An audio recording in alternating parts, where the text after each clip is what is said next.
বেদনা সারা ব্ল্যাক টি হওয়া সারি দিয়েছিলাম এখানে কাপড় ধোয়া বা করলাম বা করে দেখি ব্ল্যাক টি হয়ে গেছে ডরার মাইরা খেলাম খাইয়া স্ট্যান্ড থেকে সব শুকনা কাপড় নামাইয়া নিয়ে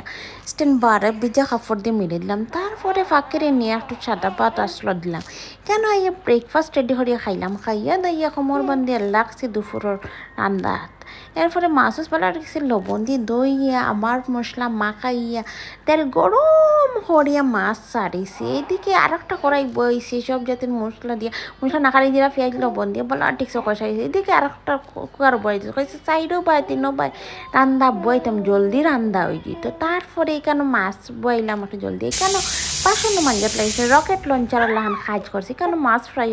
ওর চাইরও বাই তিনও বাই ওর কেন ডিম দিয়ে বর্তা ফিল আপ রেডি করলাম পটল সবজি করিয়ে এখানে বেটার ওটা রেডি করিয়ে ফ্রিজও ঢুকাইয়া তৈরিছি কত সময় করলাম আর পরে ফিরিতে বা করে এটা ফ্রাইড ফলাইলাম তো খালি চট লাগিয়ে যায় তো চট ওগুন সরাইয়া দিলাম দেওয়ার পরে দেখি মাছ হয়ে গেছে এরপরে আম খাইতাম জানজার গা আমার কাটিবার সময় হয় না কইছে কাটিবার খাম নাই ওরা খাইলাই চুলাই এখানে কাপড় শুকাই গেল করে আনিয়ে রাখলাম তারপরে কিচেন ক্লিন করিয়ে রুমে গেলাম রুমের অবস্থা মোটামুটি ভালো আসলো তারপরে এখানে ডিশ আউট করলাম খাবার লেগে তো সবটা লইছি মোটামুটি কিন্তু সব খাইতাম পারছি না পরে প্লেট থেকে সরাই দিছে ভাত খাইয়ে গড়ে গেছি ঘুমানো গিয়া দেখে টাইম তো সুপার অ্যাক্টিভ পরে ভিডিও এডিট করিলাম আপলোড করলাম কেন